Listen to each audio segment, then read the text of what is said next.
Hello everyone! So for today's video ay kasama po natin yung nag-iisang barangay captain of Canumantag, Barugo, Leyte, no other than Honorable Sir Bombo Belio.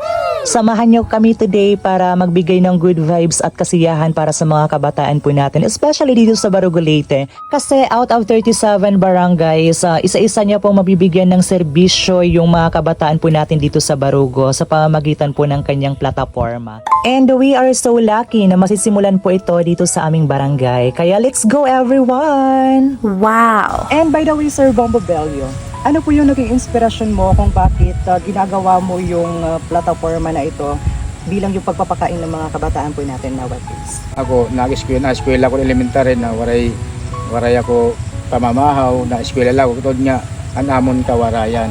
So, nadiri ako, nakita niya na mga kabataan na na-eskwela nga, waray ginkakaon, na-eskwela, nasod ako sa eskwelahan, gutom, salit. Ang na-inspired ako ito, so pwede nga, nadadira akong may nangugutom nga kabataan.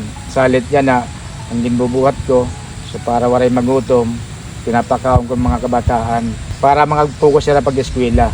So salit, di ko ito bubuhatin din hamon barangay, bubuhatin ko ito, Bugosan, Barugo.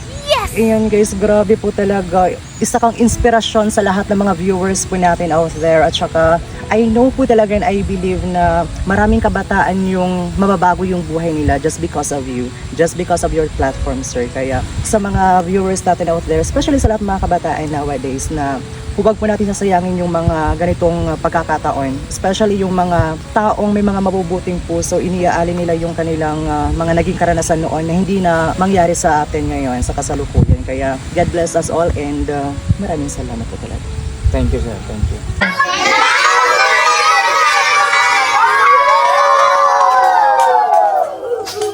Ayan everyone, so grabe, kitang-kita po naman talaga kung gaano kaganda yung advocacy at saka yung plataforma ni Sir Bombo. So ngayon sir, nakaharap mo na yung mga taong sumusuport at nagtitiwala sa iyong kakayahan. Ano po yung masasabi nyo sa kanila at saka nung hindi ka pa kapitan, di ba? Ano yung mga ginagawa mo na noon tapos nagbibigay ng inspirasyon ngayon sa lahat ng mga kabataan po natin nowadays? Although, di rin pa ako kapitan, marami na akong programa na papakain ng mga bata, feeding program dito amon barangay. Basta yan na, naging kapitan ako. So amo lang yapon na ako yung bubuhat. Hindi ko bubuhaton hindi lahat Canumantag, kundi Bugosan Barugo. Gusto ko bubuhaton. Salit pamamagitan nimo, animo bulag akon para ma-inspire mga tao ba na gayahon ako nira para waray mahugutom ha Barugo nga kabataan. Kung mag-ano man ako, kung magdaog diri, amo lagi hapon ako bubuhaton ang pagpapidi ng mga kabataan. Bubuhaton ko ito, dili lang among barangay, kundi buong Barugo. Amo akong bubuhaton. Ayan everyone, grabe po talaga yung puso ni Sir. Sobrang dedicated po siya sa lahat ng mga kabataan out there.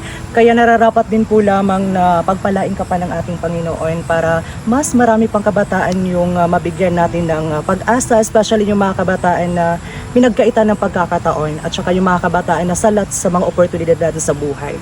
Kaya sir, thank you so much and grabe po talaga, I do believe po talaga na pagpapalain si Sir Bombo sa kanyang journey tatahakin ngayon. Kasi nga 'di ba, sobrang taba ng puso ni Sir at saka sobrang bait din po niya. Iniaalay niya lahat ng mga sakripisyo niya para sa mga kabataan natin. Kaya sir, thank you so much and last question to each and everyone. Ano yung maipapangako mo sa lahat ng mga taong naniniwala na makakaya mo yung journey na ito at saka mapapagtagumpayan mo ito at saka how do you define yourself as a good leader or should I say a good example to each and everyone? Itong gaya na sinabi kanina, ang akong programa, bubuhaton ko Bugosan Barugo. Ang ikaduha, gusto ko waray kurap ha gobyerno ha daamon bungtong Barugo. Salit, galit ako sa kurap. Labantayin ko ito nga pundo natin bungto. Kung magpalaron ako o dire, makakasaka mo nga ipagpapatuloy ko to itong aking programa. Tulad pag-feeding ang Bugosan Barugo, mga kabataan. Kasi nadiri ako na may nangugutom nga kabataan din amon bungto. Grabe po talaga. Sobrang nakakatabay ng puso yung mga sinasabi ni Sir po sa atin. Kaya ako, isa din po ako sa advokasya ng pagpapakain ng mga bata because, di ba, as a scholar ng CBRC, isang bata sa isang araw yung kung pwede mapakain natin. Yan yung isa sa mga the best po na plataforma po na nakikita ko dito sa ating aspiring candidate na si Sir Bombo Bello. Kaya Sir, maraming salamat po talaga. Ay, thank you very much, sir. Thank you so much. Pagpalain ka ng Panginoon. Thank you, nawa. thank you. And I hope guys na sana hindi lamang sa mga kabataan makakatulong si Sir in the near future if we supported him, kundi sa mga taong mas nangailangan ng tulong po niya. Thank you and mabuhay tayong lahat. Thank you po. Thank you.